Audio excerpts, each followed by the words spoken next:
porque nos preguntaba Cristina que si la energía que pierden los fotones, esto lo hemos comentado alguna vez, una cosa un poco curiosa, ¿no? Según el universo se expande, pues claro, la densidad de materia disminuye con el cubo del factor de escala, porque el volumen, ¿no?, tiene 3 dimensiones, al expandirse baja con el cubo. Con la radiación, sin embargo, disminuye todavía más rápido, porque no solo disminuye con el cubo por la expansión, sino que además el redshift, el corrimiento al rojo, que también es proporcional a ese factor de escala, pues también hace que pierdan energía, ¿no? O sea que la radiación pierde densidad de energía como el factor de escala a la cuarta, como el redshift a la cuarta potencia. Entonces, bueno, preguntaba a Cristina que si esa energía que pierden los fotones pasa a formar parte de la energía oscura, del total de energía oscura o algo así. Entonces, bueno, la pregunta me parece interesante porque nos retrotrae a esto de qué pasa con la energía que se pierde en el universo. Porque sí que es cierto que, por ejemplo, los fotones pues van perdiendo energía, ¿no? Ahora mismo el factor dominante de la energía del universo, o sea, estamos en un universo en que la materia, y sobre todo la materia oscura, domina la densidad de energía, pero hubo una época en que la radiación era la forma dominante de energía en el universo, ¿no?, en el pasado. Ujú. Entonces, bueno, aquí hay un par de cosas. Primero, que aunque parezca muy sorprendente, en cosmología la energía no se tiene por qué conservar. Es una pregunta bastante compleja, porque depende bastante de qué entendamos por energía, ¿vale? Pero esto tiene que ver con qué significa la energía, cosas que hemos hablado alguna vez sobre el teorema de Nether, cuando las leyes de la física tienen ciertas simetrías, esas simetrías implican una ley de conservación y una cantidad que se conserva. Entonces, la energía es una cantidad que está asociada a la simetría temporal de un sistema. O sea, un sistema que no cambia en el tiempo tiene una simetría temporal y eso acarrea una conservación de una cierta cantidad que cuando aplicas el teorema de Nether te sale que es lo que llamamos energía clásicamente, ¿no? Digamos que es las leyes del sistema las que no cambian con el tiempo. El sistema puede cambiar, pero que, Sí. digamos, las leyes de la física no cambian con el tiempo. Sí, un poco la forma de entenderlo es que si tú haces un experimento, o sea, que las simetrías o sea, que haces el experimento ahora y haces el experimento en un tiempo más tarde y el resultado del experimento debe ser el mismo. Eso es lo que queremos decir con que hay una simetría temporal, ¿no? Por ejemplo, si yo hago el experimento aquí o lo hago moviéndome a una cierta velocidad, el resultado debe ser el mismo, hay una simetría. Eso nos habla de la conservación del momento. Es la cantidad que está asociada a la simetría en una... Bueno, sería un boost, ¿no? Lo que acabas de describir. O un sea, boost, sí, exactamente, sí. Sí, la conservación del momento es que el experimento dé lo mismo aquí que si lo hago 5 metros más para allá. Claro. Sí, de momento lineal. Lo asociado al boost sería la conservación del momento del centro de masa, digamos. Eso es.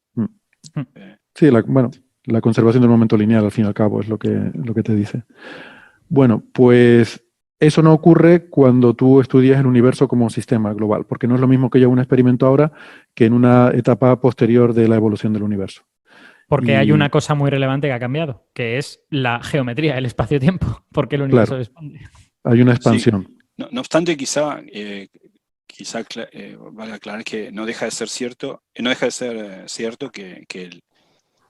hay una conservación el tensor energía-momento sigue cumpliendo la ley de conservación. El problema es que la definición de energía en ese caso no es la dada por el tensor energía-momento, sino una más local que tenga que ver con la simetría temporal. Pero estrictamente hablando, la ecuación, una de las dos que rige la ecuación del universo, la ecuación de Friedman, viene de la componente 0,0 de la ecuación de Einstein, que lleva en germen una suerte de conservación de la energía, ¿no? También que es... Vale, ese es un tema que yo no lo tengo del todo claro porque entiendo que definir el tensor energía-momento, su suma integrada sobre todo el universo, entiendo que técnicamente tiene sus complejidades, ¿no? Y que es una definición que, o sea, que incluso la propia definición... cuando definir cargas conservadas, la energía en particular es una de ellas, asociada, cuando independientemente de que sea una carga conservada o no, si es una simetría o no, aquella simetría a la que se le asocia, requiere cierta integración, requiere integrar sobre algo. Claro. Y eso típicamente lo que uno hace cuando dice qué energía hay acá, bueno, integra muy lejos de ese acá y ahí calcula un flujo. Ahora, dónde integrar, si hay un lugar donde integrar, depende de cuáles son las propiedades del universo, si es compacto, es no compacto. Entonces, en ese sentido, no hay una conservación local de la energía. Pero, de alguna manera, el hecho de que la dinámica de expansión del universo depende de lo que haya dentro de él, es también una suerte de ecuación de compensación de energía también, ¿no? Lo que es cierto es que hay que revisar esa noción, digamos, en el contexto cosmológico. Lo vamos a discutir en algún momento, porque es un tema que no tengo nada claro. O sea, cuando ya te vas a la forma relativista de todo este asunto, porque claro, depende, vamos a ver, si estás hablando de la energía total del universo, el tensor, bueno, lo hablamos en otro momento con más calma, porque yo creo que es una definición que es una cantidad que no está bien definida, en el sentido de que ¿cómo incluyes ahí, por ejemplo, la energía asociada a la propia métrica, la propia curvatura del espacio? La energía oscura, por ejemplo, es un factor que cuentas ahí también, depende si es campo de quinta esencia, si es una constante cosmológica. Sí, yo siempre la pongo del lado derecho y pienso que es la energía oscura, sea lo que fuere, es un ente. Si está a la derecha es densidad energía, constante, no tiene energía constante, sino densidad constante. ¿no? Es como si yo tuviese una torta de materia oscura y la hago en el horno. Cuando leva, yo estoy acostumbrado a que las tortas cuando levan pesan lo mismo que antes. Es más grande pero menos densa. Bueno, una torta de materia oscura cuando leva pesa el doble, digamos. Sí. Es como más esa noción que un niño tendría de la materia antes de los 4 años, ¿no? Esa idea de que si tiene una bolita de plastilina y ahora tiene 2, tiene más, ¿no? Un niño muy niño piensa eso.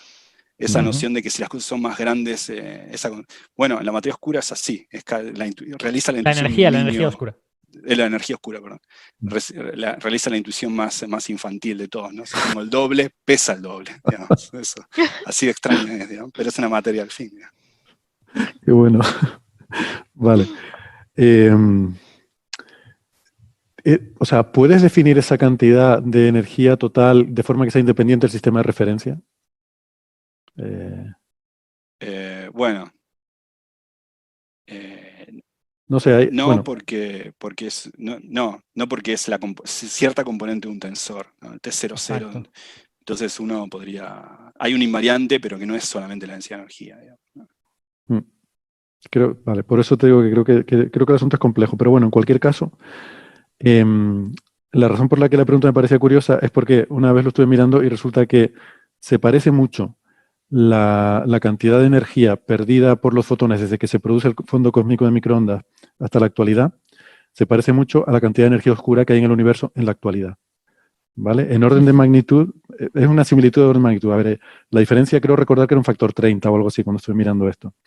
Que oye, de entre todos los posibles órdenes de magnitud, es bastante sorprendente. Y además, ese factor 30 es haciendo las cosas bien. Yo ahora estoy trabajando... A un astrofísico un factor 30 le parece el mismo orden de magnitud, ¿no? Pues hasta aquí hemos llegado. No, tengo que llevarlo por lo menos un factor 10. Entonces, lo que estoy haciendo es intentando hacer cherry picking y coger todos los parámetros dentro de las incertidumbres, llevarlo a lo que más me convenga para ver si consigo reducir eso al máximo. Es que le decía que estaba intentando hacer un paper de broma para el April Fool's, basado un poco en eso, ¿no? Entonces se lo contesté. Fue genial el otro día. Bueno, la cuestión es que hay una cosa que se llama el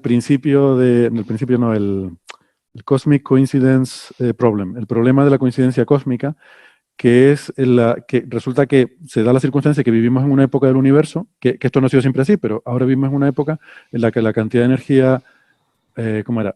La densidad de materia del universo es comparable a la densidad de energía oscura, creo recordar. No. O sí, bueno, no recuerdo. Hay dos de estos parámetros cosmológicos que ahora mismo pues, coinciden en un orden de magnitud, ¿no? Y hay papers serios discutiendo esto y si tiene algún sentido esta coincidencia cósmica, ¿no? Que a mí me parece, pues, en fin, una tontería como cualquier otra. Pero, entonces, bueno, a la vista de que hay esta otra también similitud, porque es también algo así, es un factor del orden de un factor 10 entre esas dos densidades que ahora mismo son muy similares, ¿no?